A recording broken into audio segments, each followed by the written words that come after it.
started to do this webinar series in order to give people a space and a chance to start thinking about the place of social finance during crises like the pandemic or climate crisis, and thinking about how we can make sure that the financing models that we use go towards a more people-oriented economy. They support the social economy, which has been so important in responding to COVID, so that we're seeing even more the power and importance of that sector right now. So I'm just going to give you a bit of an overview about the Fair Finance Fund, and then go to the speakers. So and this is the whole webinar series. We're doing it every other Thursday, so the next one's May 14th. I put some of the upcoming speakers on there. That's not all of them, but we do have some fantastic speakers. We're really excited about it, and I've been meeting some wonderful leaders in social change through organizing this webinar. So it's a really exciting group. So first, I think that overall the big question here is, why is social finance so important right now? As I said, we're seeing how important the social economy is in Canada to making sure that people who are vulnerable, as well as local economies and things, are able to thrive. Social enterprises, so organizations with social purpose and environmental purpose, often face barriers to capital. People don't understand the model. Even co-ops, democratically structured businesses, are not well understood by conventional finance. Often we're seeing a transition right now in food and farming, which is the sector we work in, and often the new and innovative models, like the new farm co-ops of young farmers, are not well understood by conventional finance. So this is a gap which we started to step in and meet. The other thing that's happening is that a lot of people are re-examining where their investments go. So impact investing in social purpose organizations is on the rise very rapidly. And in fact, a lot of the, we're looking at investor trends now, and they've actually increased during the pandemic because people are starting to seriously think about making sure that their money goes towards social purpose. So what do we do? The Fair Finance Fund mobilizes capital for Ontario's local food and farm enterprises that show social, environmental, and economic benefits. We offer loan terms that are meant to be affordable loans. They're between 20 and 100,000, which in the local food and farm sector is a mid-term size loan, which is often hard for people to get. So it's not big enough often for the banks, but it's bigger than microfinance. We just do 6% interest, 90-day grace period, flexibility in working with people, which is very important right now. We've worked closely with the clients to make sure they thrive during this challenging period. We also track their social and environmental purpose. So they give us reports on their environmental successes and local jobs and local procurement and things like that. In response to the current crisis, we just issued a new program called the Stepping Stone Loan. These are short-term loans, low interest rate, so lower than our regular ones. It's 3.65. It's up to $10,000, no payments for 1 year.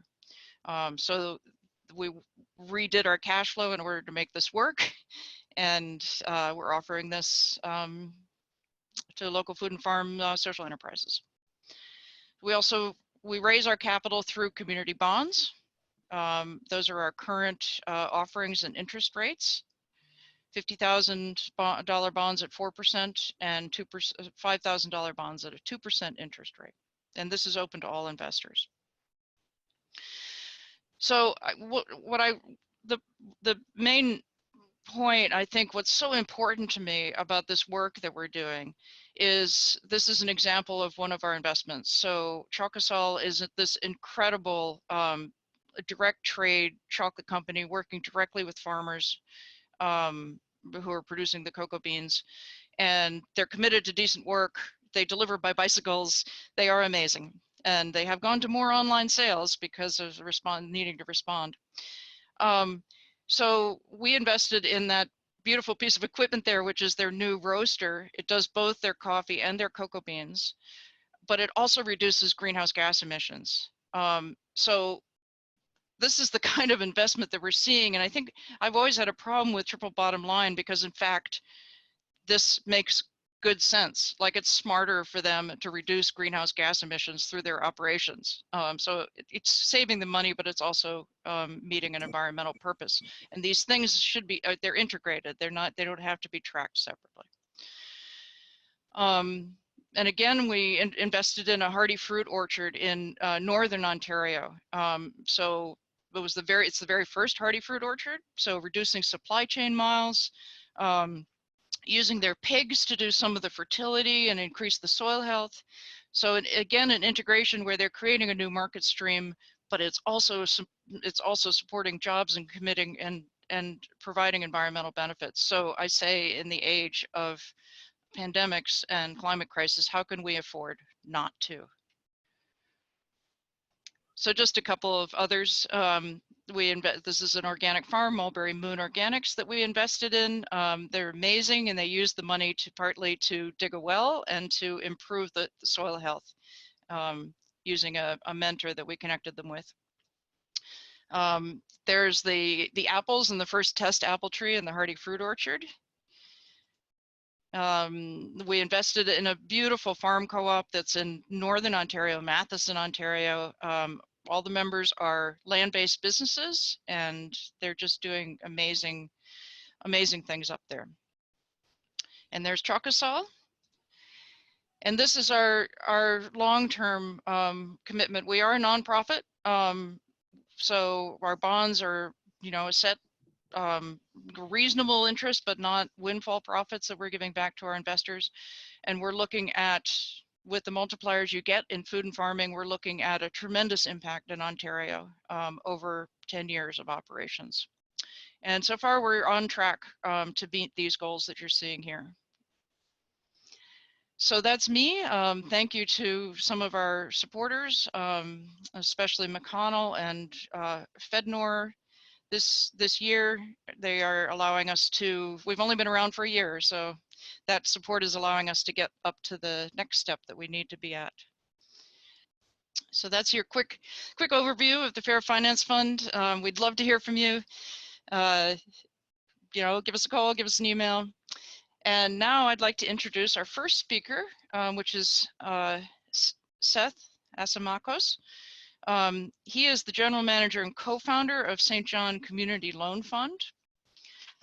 He's had an amazing career. Before the loan fund, he traveled and worked in Latin America. He planted trees across Canada, and he's done a lot of work in newcomer settlements. In 1997, he came across microlending. He pitched the idea to some key stakeholders, and the loan fund he's going to tell you about got started. So we're delighted to have him here, and I'm going to turn it over to you, Seth. Thank you very much for enabling me. Now I'm going to share my screen. Okay, good. Thanks again for the opportunity, for sure. This presentation will take you through a little bit about our history, and then go to where we're at today and where we intend on going with the fund. This is an image here of the St. John City Market, the oldest market in Canada. And it's kind of a juxtaposition, because then we have these young people here, very diverse. Back in the Loyalist days, we wouldn't have seen this diversity likely. And in fact, this is the unique element I think that we are trying to put in place as far as social finance, bringing diversity to our communities and enabling youth like these young people are involved in our youth entrepreneurship program that we do every summer, and involving them and building the future. So that's what it's all about for us. We start with problems, obviously, but we also consider them opportunities. So when we talk about individuals living in poverty, the underemployed and unskilled workforce, our neighbors that have poor, inefficient housing. The background photo here is in the north end of St. John. You can see boarded up buildings. This is quite characteristic of the north end. People say that this type of need outpaces government to solve it on its own. Yet we have great practices like what was just discussed about Fair Finance Fund and what it's doing, the Chantier and so on. So for me, it's a problem, but it's better stated as an opportunity to actually put more of these practices in place, because there is an abundance of capital, which was just stated, is just not directed in the right way. So that's our intention, is to continue to provide opportunities for capital to get into the right places. And our vision is basically for individuals and organizations to have the resources to go after the opportunity that they need to create income, build assets, and create sustainable and self-reliant futures to build community. This is where we operate. So you can see the arrow, 1999 to 2010, the little orange circle there, that's St. John. Basically, the group that I had around me were very parochial. I wanted to work in this triangle area right from the beginning. But the investments came in, the investors wanted to be St. John centric, and that's the way it stayed for a while. But as we developed and created other opportunities for impact, it was clear that in order to do more and to attract more investors and to have greater impact, we have to go out of St. John. So we're now operating in this triangle with all of the services that we have, and I'll explain that in a second. And that's the intention, is to cover all of New Brunswick, in fact, because it is a small province of 700,000 people roughly. This is our first loan way back in 1999, and it was to Mark Ontario, who was unemployed and on income assistance at the time, but he was definitely a risk taker, and he actually dove into the river with scuba gear, lassoed sunken logs from the log drives, and then pulled them to shore with a little aluminum boat, put them on a tractor trailer, brought them to St. John, put them on a train car, and then went to Wisconsin to be cut up for violins and nice furniture and stuff like that. So that was a unique, very unique start to the loan fund. And he, being an entrepreneur, he started 2 or 3 other businesses that we got behind. And we just had our 20th anniversary, and he came back. He lives in Moncton now, as successfully running his construction company. So that gives us a sense of what he's done since he started with us and over time. It was really nice to see him in November, having succeeded to keep being an entrepreneur and doing really well for he and his family. This is just a very quick collage of the other loans that we've, some of the other loans that we've gotten into. Originally, our loans were just for basically sole proprietorships and employment loans. But since then, we've gotten into lending to other nonprofits. For instance, that housing, there is semi-detached housing, affordable housing units. And we put in $35,000 to leverage the credit union.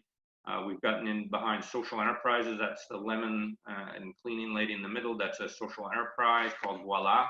And we've done other unique things, like get behind this guy who builds crazy bikes. So we've done quite a few different types of loans to help people either get back to work or start a business, or social enterprises or enterprise and nonprofits to do stuff.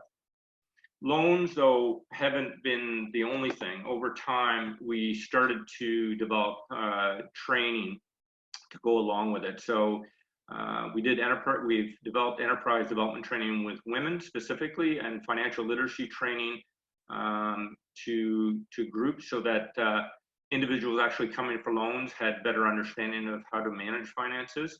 And we do youth entrepreneurship training in the summer. one of the key elements that we kind of bring through everything is the sustainable livelihoods framework, which is that octagon, is it not octagon, pentagon there, with the social, personal, physical, financial, and human assets. So we focus on building all assets with individuals. Most recently with the COVID-19 crisis, we've obviously had to make some changes. And so we're doing actually online training for enterprising women. We're doing online FaceTiming with individuals around the taxes, the CERB, Qs, and all the benefits that are coming out through COVID-19. So we've tried to change with the times. We actually were going to do online training this year anyways. This just sped it up. The other element or programming activity that we do is actually develop real estate. So that started in 2009, and it started by going into one of the priority neighborhoods and developing a 3-unit, gutting it, and then putting ourselves on the ground floor and putting affordable apartments above. And then we bought up lots next to us, vacant lots, and we built the social enterprise hub. That's the building in the middle, which has enterprising nonprofits and social enterprises and micro enterprises there. And we've also developed another building. We're planning 2 others right now. So real estate has become a part of what we do, social purpose real estate. And clearly, we've done a pretty good job. We received an award for doing that, the first award that's given out from the Chamber of Commerce. So that was kind of cool. So we invested about $3.5 million into social purpose real estate now. So that just gives you a very quick update as to where we came from.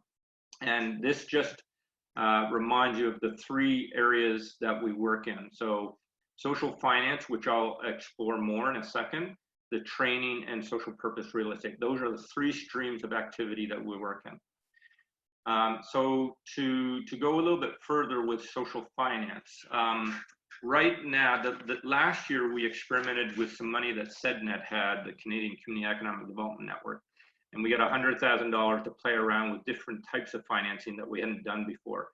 So we over 3 months, without any marketing, we get out money in the form of equity, royalty, and bridge financing.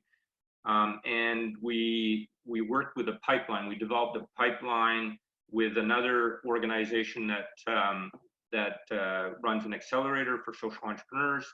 And this guy here, Fred Forge, is based in Moncton. And at the time, he had designed a new mobile food truck that was specific for the to service food deserts. And in this case, actually, his first interest came from American food banks that were in big cities that couldn't get good, healthy food out to people. And so he's actually got significant orders now, and he's going to be building these in Edmundston, close to Quebec, actually. So it's kind of a neat story. We also want to expand our microfinance. I mean, we do 18 to 25 loans a year, depending on the year. They help people like Alcid here, who bought a trailer for $3,500 and got himself off of income assistance, and is actually morphed again, is doing, he went into cannabis delivery, and then now he's, I think he's doing tow trucking. But in any case, it moved him from social assistance to actually getting traction into the economy, right? And then finally, expanding social purpose real estate. That's one of the building in behind there. That's just a small 2-unit that we bought as part of a project with a youth and social enterprise initiative. And we renovated that this last year. But we see this as a big opportunity. So when we're going to go about scaling, purpose real estate will be one of the pieces. When we're financing other people, purpose real estate will be a big part of our portfolio. And it will be for affordable housing and nonprofit mixed locations. We'll be primarily financing property acquisition, and a big piece of it is construction bridge financing. So government puts in subsidies but they're the last ones to actually give you the money. So if you have a 20-unit building and you're getting $40,000 per unit as a subsidy, that's $800,000 of cash flow problem you've got. So that's where we bridge. And so we're seeing an opportunity significantly there.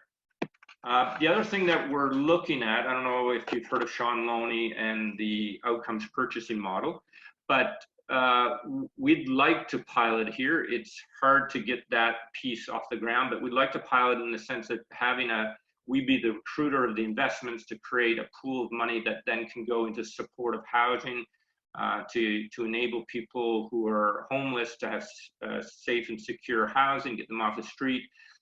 For the provincial government, this means less costs related to emergency services, and hopefully then they would purchase those outcomes. Now, this little circle has to be agreed upon, and we would provide that kind of intermediary role to bring people together and agree on the outcomes, what the value is, and so on. But this is kind of the big pie in the sky idea that we'd love to do, that we have to get government to buy into it. So we'll see where that goes. Right now, this is our plan.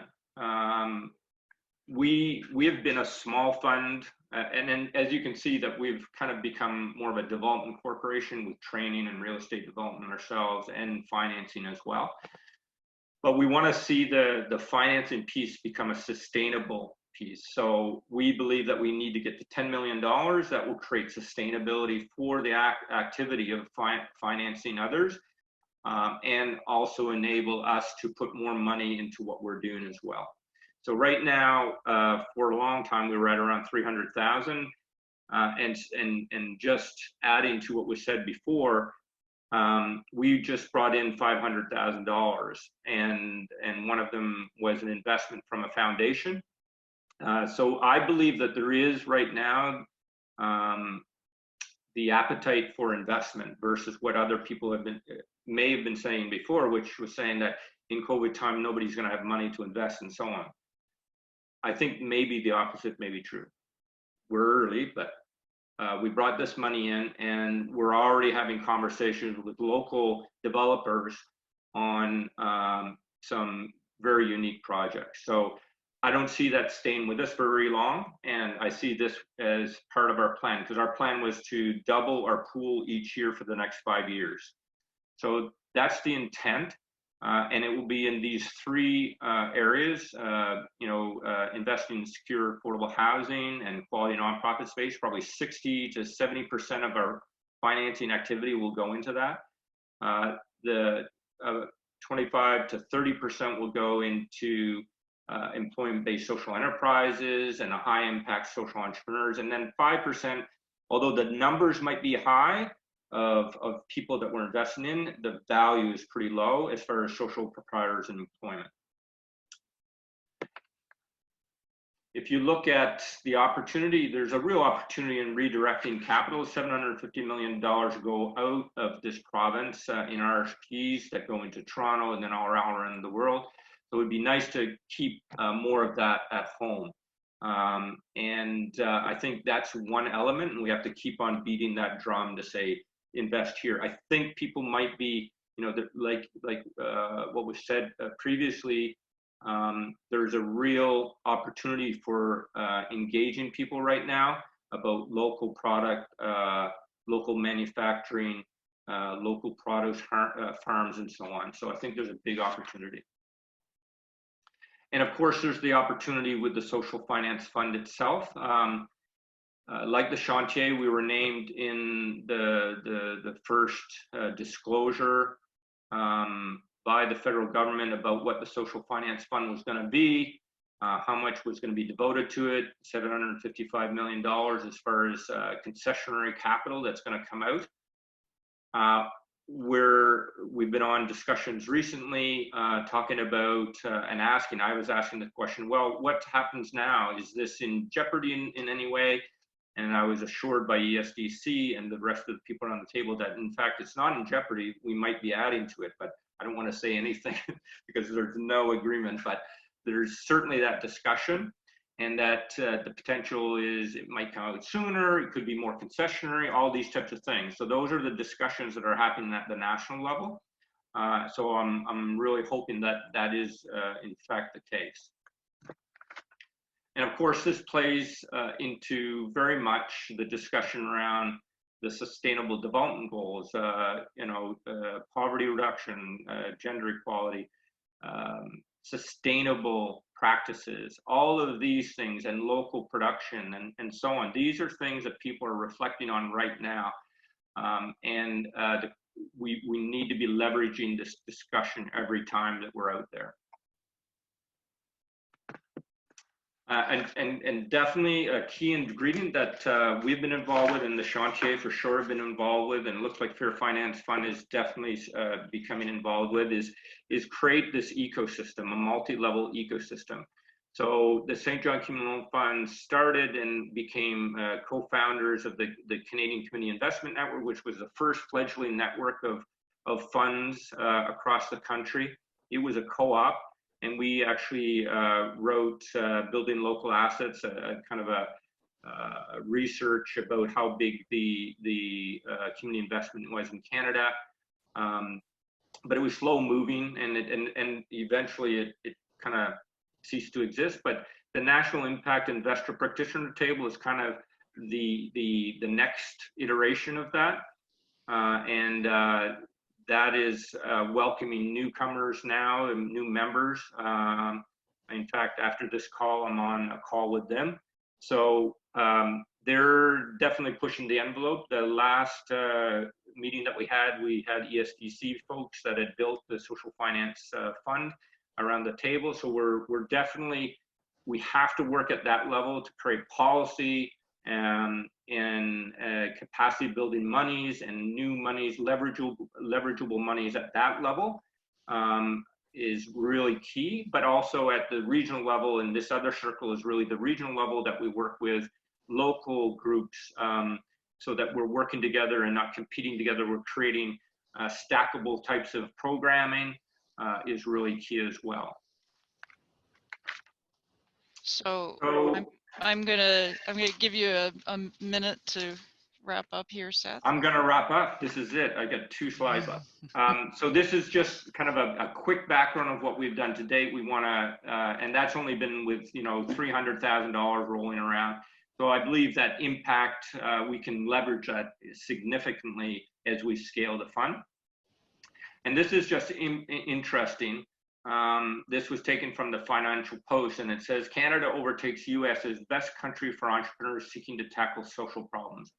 That's a unique statement, but I do think, given the way we are both dealing with COVID-19, I think that's very accurate potentially. So I believe that we do have to lead, and I appreciate the opportunity to be part of some leadership here. Thank you. Thank you, Seth. That was fascinating. That was great to hear all the details about what you're doing. It's amazing. And I'm going to welcome our next speaker, who is Béatrice Alain. She is the Executive Director of the Chantier de l'économie sociale in Quebec.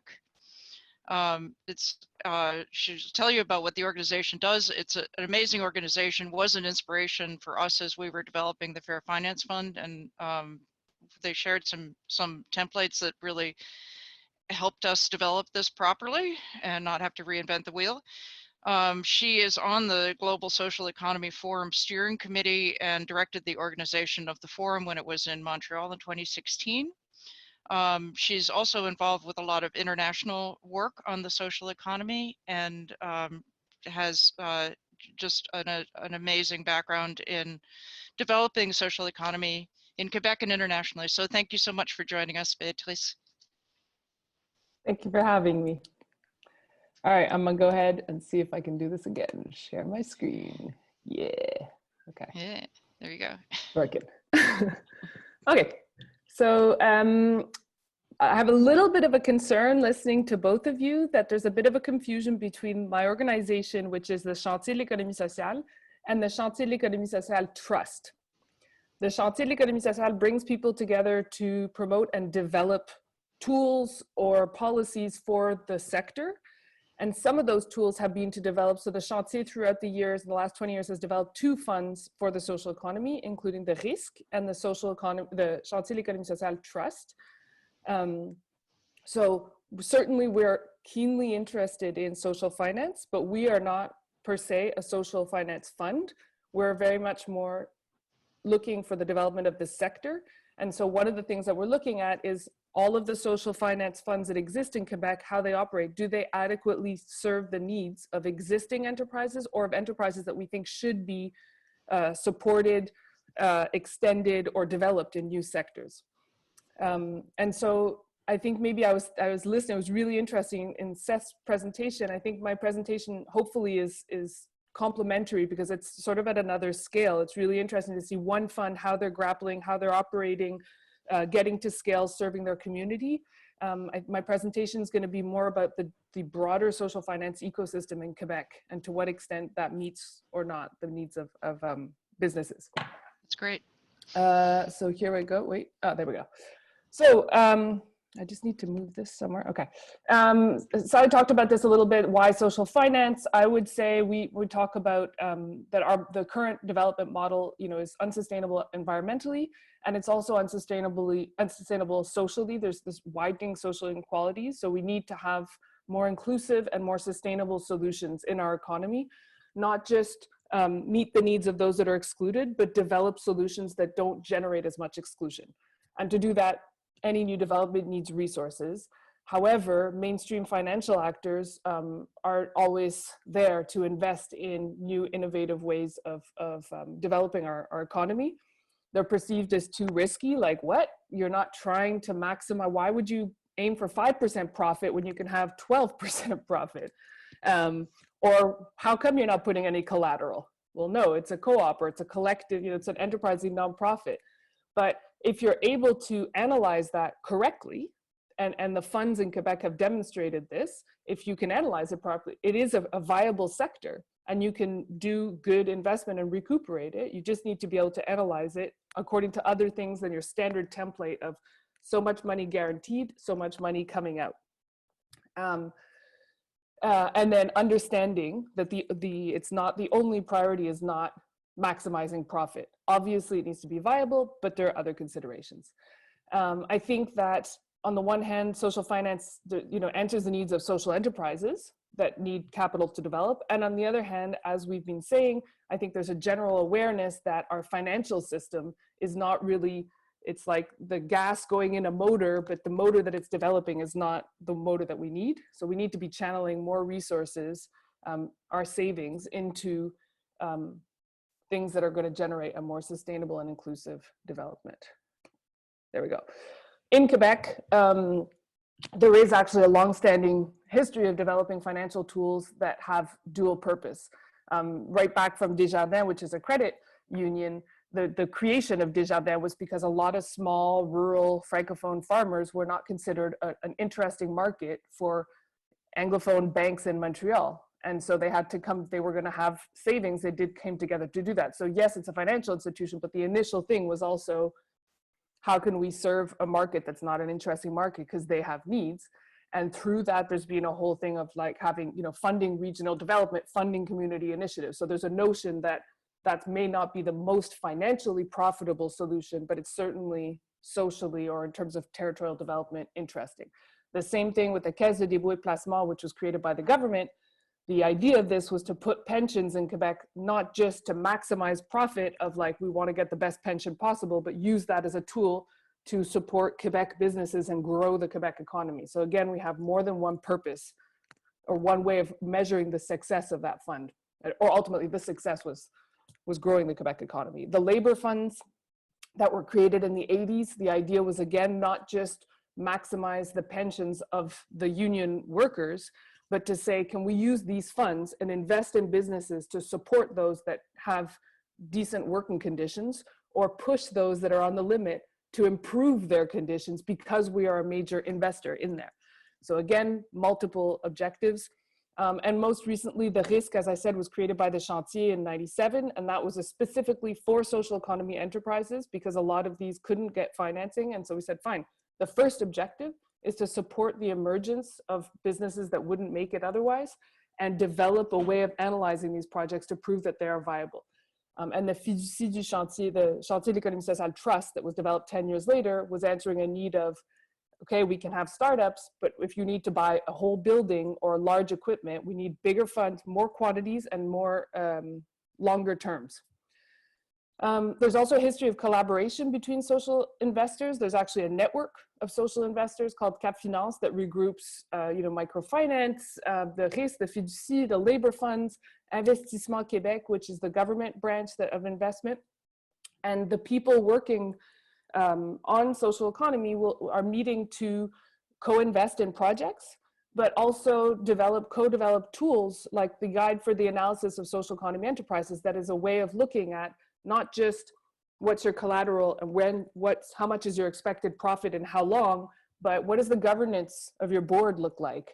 What kind of environmental, different kinds of criteria that allow to judge whether this is a viable investment or not.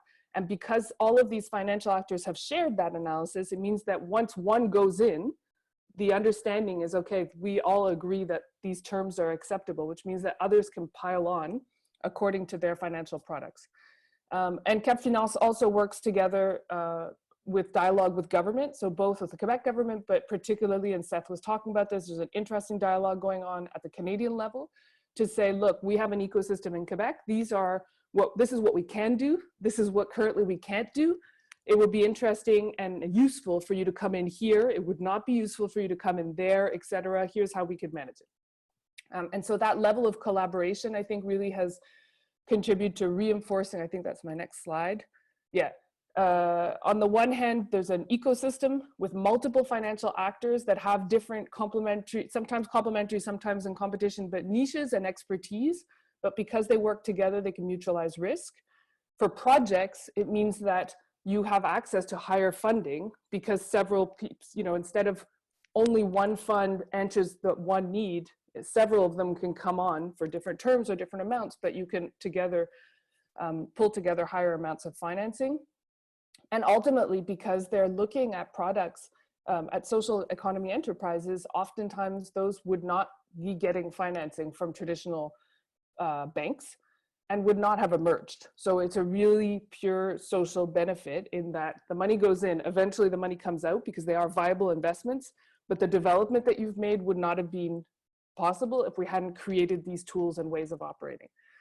And then for us, ultimately, I think, because we have this ecosystem, we are able to support the development of the social economy, show that it's viable. The first fund that we created, people were like, yeah, have our money, whatever. This is a write-off. And 20 years later, there's really been a proof of concept of, no, if you know how to do this well, these are not only viable, but also, they're never going to get the huge returns, but you're not going to get the huge dips either, which in this market is quite interesting. For the funds, I think this answers a mission to continue, there's a will to have more sustainable, more equitable development. And I think overall also the studies have showed that Quebec economy as a whole is more resilient and more innovative and more inclusive because these social economy enterprises exist and are an important part of our economy. There we go. Some of the tensions that are here, I think, not just in Quebec, I think all over the place, but certainly that are being discussed in Quebec. One is around profit versus social environmental impact. So what do you do with a project that's like, maybe viable, but really, really useful for the community? When do you go, there's not a black or white answer on that. I think the purpose for the sector, and because those funds are important, we do need to preserve them and not push them into do an investment that they will never recuperate and it jeopardizes the funds. But at the same time, practitioners have, and we are the majority of the board on both of our funds, have an obligation to make sure that we're pushing those funds to be as close to that limit as they can, to say you can't just look at how profitable and how safe it is. You need to be making a little bit step out there. Another one that we're seeing a lot is around impact measurement. I think because a lot of new actors, including investors, private investors, are wanting to do better with their investment. There's a lot of pressure to say, okay, I'll give you the money, And maybe I'll reduce the benefits on that investment, but I want to see exactly what you're doing. And I want you to guarantee me that you're creating this many jobs, or that you're, whatever. That's not always possible to generate the impacts that you want on the terms that you want, because maybe they will come about, but 2 years later, and so are we answering, are we measuring these impacts for the investors, or are we measuring it for the community? Because I think the community also has an interest in doing as well as it can. And the community has an interest in saying, if our mission is to create employment, we need to know how many jobs we're creating, and we need to track that so that if we don't do as well, we can improve. But that's a very different logic from we're tracking, I don't know, whatever metrics the investor wants on the frequency that they want. So I think that's a tension. And at the same time, as I say, we can't, if that's going to be a way to get key financing, then maybe that's worth considering, but there's a tension there. Another tension is around the actual niches that these social funds occupy. On the one hand, you can't have sort of a monopoly of like, there's one fund that funds up to 20,000. There's one fund that goes from 20,000 to 100,000, and there's one fund that goes from 100,000 to 1 million, and that's it. Because that's not going to serve the communities best to have one choice in any economy. At the same time, if you have the creation of new funds over and over in that same market, each fund is going to be less viable. And ultimately, if you can't have a viable fund that can pay for what Seth was talking, the analysts, the promotion, the management of this, and the loss rate in some cases, that's also a problem. So there's that tension there in terms of competition, and then there's a tension in terms of creating new niches. When you look at the conversation in Quebec, not just with the federal government, but the practitioners saying, we need more funding for platform cooperatives. And they're saying there's not a big enough group there for us to create a fund. So how do you create funds that are viable, or how do you extend funds in a way that keeps them viable, but to serve new niches that are underserved? Risk and accountability, again, who are we accountable to if we're taking risks, if we're making profits off those risks? Profits for who? And who are we accountable to? So one of the examples, things that are discussed a lot are social impact bonds.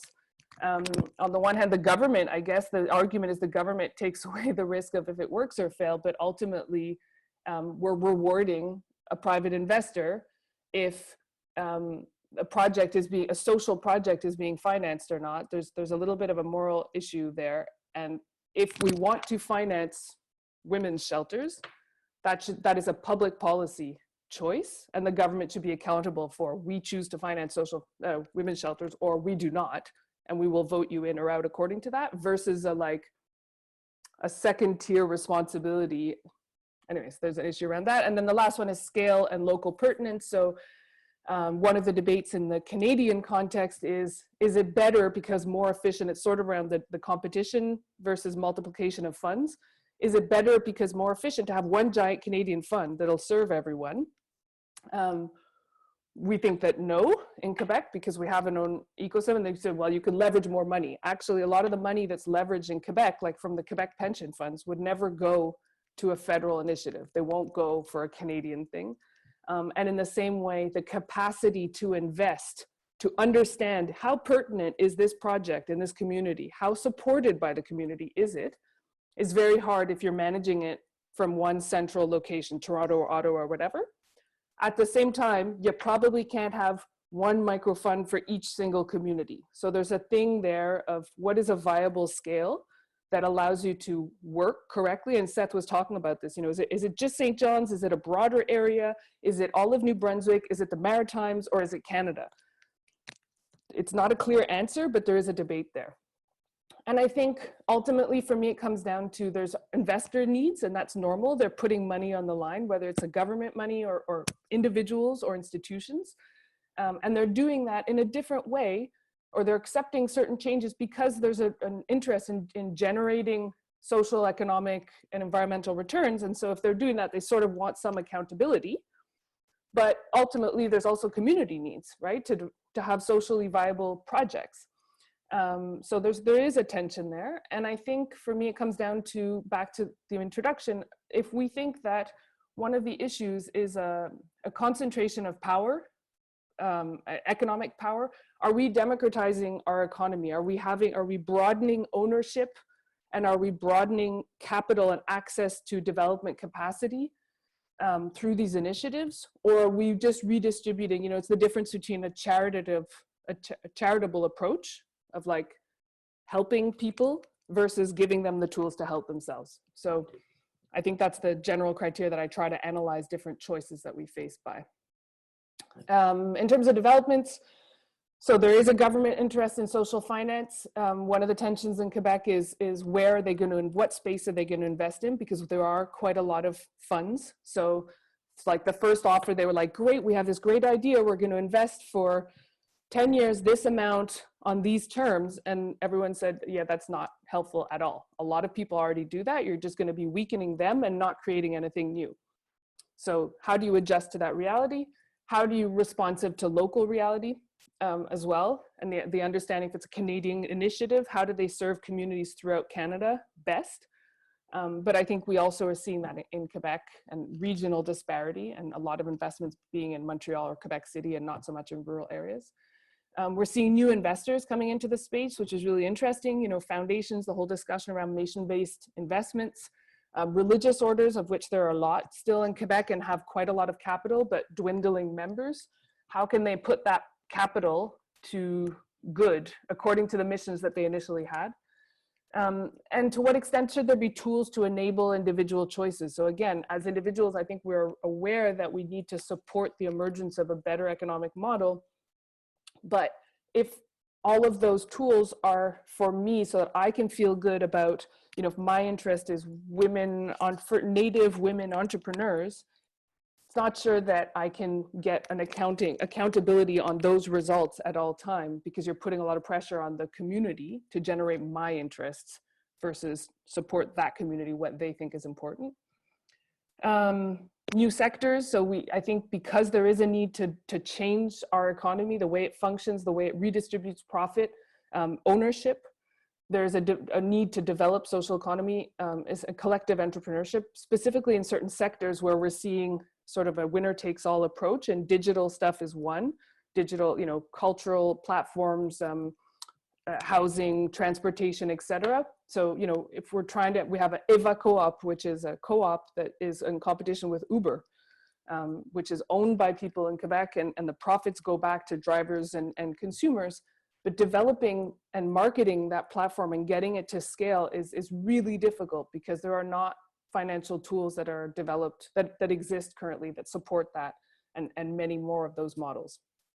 And then, so then you get to, well, you can't risk the whole fund putting all the money on EVA co-op, but at the same time, if you develop a little side niche fund for those kinds of projects, that niche fund has to support the risk and variation of that sector. Versus in Quebec, we've always had an approach of having a broad fund where some of your investment's going to be in real estate, which is pretty low risk and long returns, and other investments are going to be in things that are shorter terms or higher risk. And together, you're mutualizing the risks and the returns and the terms. So if we create many different funds, you're multiplying the cost of operation, but also the risks. And then social impact bonds, again, I think because the question is raised more and more at the Canadian level, and it's one thing that most actors in Quebec have a consensus around, which is that there's a real problem around those kind. Innovative financial tools are needed, but we are quite convinced that these are not one of them. One, for mission drift, because you end up financing those that are able to meet the metrics of the investors. Second, for the question of accountability. I think if we, you know, I wrote down Seth's sentence about entrepreneurs to tackle social problems. I'm not sure I agree with that sentence. I'm not sure all social problems have an entrepreneurial solution. I think we need to have more social enterprises in our market because our market's not operating well. But I think some solutions should not be answered through a market process. And then, yeah, and so I'm going to give you another 1 minute. minute. Right. I think, well, just to close, so the social economy in Quebec, what are we talking about? We're talking about collective ownership. So co-ops and enterprising nonprofits. It's 13.4 million members, but we're a population of 8 million. So it's really entrenched, though most people wouldn't know what it is and use it. Most people are members of at least one of these organizations. Because it's collective ownership and one person, one vote, and because we have a much more representative board of like 50% women and 35% young people, one would think that the management decisions in terms of where to allocate revenue will be more representative of the needs of the community or the needs of Quebec. And I think that's where it becomes interesting, is that financial tools will look at them not so much for the results, but say, we trust that this enterprise is accountable to its community. Therefore, how they choose to allocate those resources in as much as it's viable is the good decision, versus what I, as an investor from Montreal, think is the good result. The good result should be decided by the community, and the investment has to be viable after that. The Chantier de l'économie sociale, as I said, brings together stakeholders to promote and develop the social economy, and has created these two funds, which are the Risque and the Chantier Trust. And I think that's it. Yeah. Wonderful. Thank you, Béatrice. That's fascinating, and it was a huge amount of information. So, but we will be sharing this. That was fantastic. We do have a little time for questions, and I have one for sure that to start us off for both of you. I think both of you are talking about the importance of an ecosystem for social finance and for the social economy, and I think that's so important. And certainly the Fair Finance Fund, we've gone forward without having access to the tax credit that a lot of the other provinces have, where they can move money out of their RSPs into a community. So we're something we very much need. But I wanted to ask both of you what as any province is developing an ecosystem, can you suggest some guidelines for how to move forward on that? No, I was going to say, I mean, you folks have actually really developed an ecosystem. The Chantier de l'économie sociale is an ecosystem. Yeah. We have various actors around the province that we try to network, but there's nothing formalized, right? Whereas the Chantier is a formalized ecosystem. And so they're always pointed to as the best example. That's where we want to get to. Because they have different levels of supports, whether it's tool support, capacity support, financial support. But it's all the three pieces that, if you go back to Paul Martin's idea of the social economy, they have the three pieces. We don't at all. And so we're trying to do it without many resources. And that's a big issue, is that not having the resources to pull people together and having something that's funded that pulls people together. And that was one of the issues of the Canadian Community Investment Network, which was a co-op, was we had some short-term money for 3 years, primarily through the credit union system, then City of Assiniboine, Coast Cap, and so on. I don't know if Desjardins put money in, I can't remember. I think they did, but in any case, that's how it was supported for 4 years. And in that time, we were trying to get a government support so that this could be supported nationally and provide some kind of integrated network for everybody in the country, accepting the fact that Chantier is going to be there anyways and have a very strong ecosystem within Quebec. And what's the difference I see in Canada and the United States, for instance, is that they supported the ecosystem there in the Community Reinvestment Act. So money came through the bottom and came up to the top. So through the bottom, community development financial institutions were supported. 10%, I forget what the profit from banks had to go into community development financial institutions. So that's one direction. And then they paid fees to a network, which was also given operational funding from the government. So we don't have either of those in Canada. So that makes it very difficult to create a membership-driven and supported national table. But right now we're doing it ad hoc through the National Impact Investor Practitioner Table, which Chantier is there at the table, and many organizations from across the country. So, but provincially, I think I'll let Béatrice talk to that. But basically, that's what her presentation was about. I think is that exists. That's a holy grail. That's where we want to be. It's an inspiration. So yeah, maybe one more minute, Béatrice. You want to add to that? I think it's really variable. I think for sure in Quebec, we're fortunate enough to have a big enough pool of people and capital that having a market makes sense. You know, I'm not sure that if you're PEI, what does that look like? On the one hand, I understand you want to have your own fund, but on the other hand, is that a viable scale? And at the same time, that there is a history of government engagement and civil society mobilization in Quebec, which makes it easier to come to government and say, look, all of us agree, this is what we need. You need to do it. I think there's something interesting happening at the Canadian level now because the government has put this number on the table of 750, which means everyone's sort of talking about, well, what do we do? And if we let it, you know, what are the risks? What are the ultimate outcomes? It splinters into a million things, or it's one central fund and policy. And what does the in-between look like? And how can we bring all of our experiences of this is what works for me, or this is what I need at the local level, versus this is what worked for us at a systemic or in a regional level, and here's what won't work. And I think those discussions are really interesting. And as Seth was saying, the NIPT as a space to have those exchanges and come to strategic priorities is really important and promising. Well, thank you, both of you. It's been very inspiring. I love talking to you, and I know we're at the end of our webinar, but we have recorded it, and we will be sharing it so other people who couldn't make it could see it. So thank you both so much. Thank you. Thank you. Yeah, take care. Have a good day.